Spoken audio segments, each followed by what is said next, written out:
My freshman year, it was great personally because I had such a good season. We were a second-year program, so I mean every game we were improving the little things as much as we could. So I was really excited to see what my next 3 years had in store for me. Noelle was a flashy, do-it-all, kind of rough and tumble player. She got the team fired up. She got the fans fired up. She was really a player who was going to have a wonderful trajectory, a great career here for us. Before my accident, I was kind of that athlete that just went through the motions every single day. I was only an in-game player. I was never a practice player. I never put in the extra work. Dealing with her freshman year when it came to strength and conditioning, anything that wasn't shooting and scoring was like pulling teeth with her. She's always been the type that, if you tell her she can't do something, that means she wants to do it even more. She's not going to let someone tell her that she can't do something. I had spoken to Noelle about 10:30. Her cell phone was not working, so she had called me from Kelly's phone at about 10:30 to say that they were going to rent a moped and they were going to the beach. And I was very hesitant about her going on one because there have been a lot of moped accidents, and I told her just be careful, and she said, don't worry, I'll be fine. So I said, all right, well, call me when you get back. My cell phone rang, I think it was about 12:30, and there was a woman on the other end, and she was very upset, and she said, your daughter's been in an accident. You and your husband need to get to Martha's Vineyard as soon as possible. And I said, is she going to be all right? And she said, I don't think she's going to survive. We were headed to the beach, and then 2 seconds later, I looked down and my leg was gone when we collided with the dump truck. And then I remember just telling people to call my parents. Noelle came on the phone, and I was relieved to hear her voice, but she said to me, Mom, I'm okay, but I've lost my leg.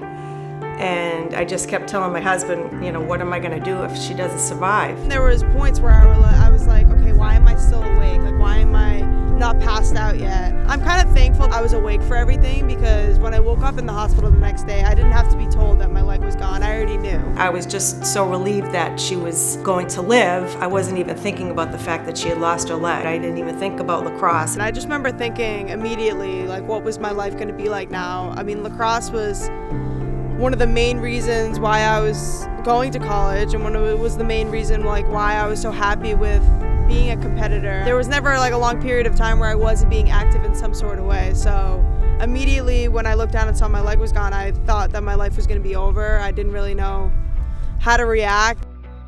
I mean, when I first met her, I was given explicit instructions not to train her back to lacrosse. I don't know, maybe I spent 1 or 2 hours with her, and she started talking about lacrosse. I certainly believed that she wanted to play lacrosse. We all believed we wanted her to do it. I just kind of had that mindset of screw it, I'm going to try as best as I can. If I mess up and I fall, then I mess up and I fall. That was always her end game.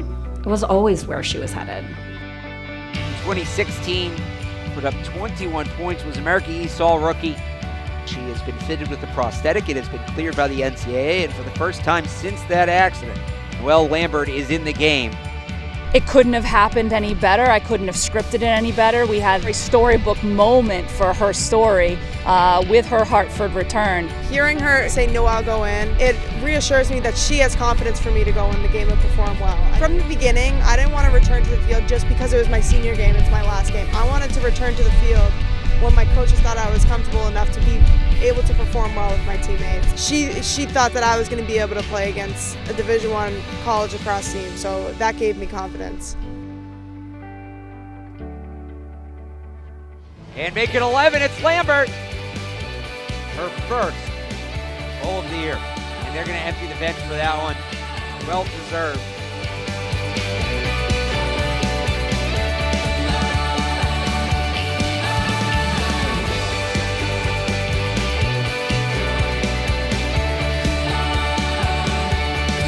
It's not the goal that gets me emotional. It's the reaction that I had from my teammates. It really made me break down in tears when I was in that huddle and everyone was cheering for me. It was an amazing moment, but it wouldn't have been possible without any of them.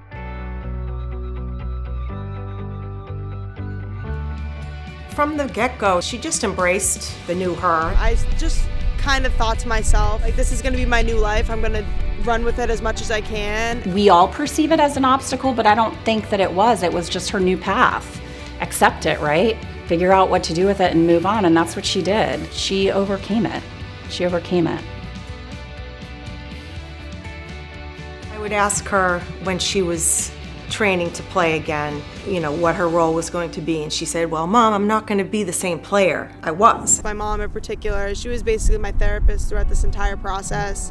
And she would just tell me, just do what you can do. Like, no one's expecting you to be the player you were before. I mean, I was trying to be the player I was before my accident, and I realized that I can't be that player. I'm never going to be that player again, so I just have to find a new way to be a different asset to the team. And then to be able to come back and embrace that new role and not be someone that's played, in every game and, playing the entire game. She's definitely become a more team player. She's an extremely hard worker. She's absolutely a story of resilience, because I'll tell you, she's a harder worker now without her leg than she was with her 2 legs. And we laugh and joke about that all the time. I was very lazy, and I mean, now I can't be that. And if I ever try to be like that again, then I won't succeed in life. That's why I say I'm so thankful that everything happened to me the way I did, because it changed the type of athlete I was and it changed the type of person I was.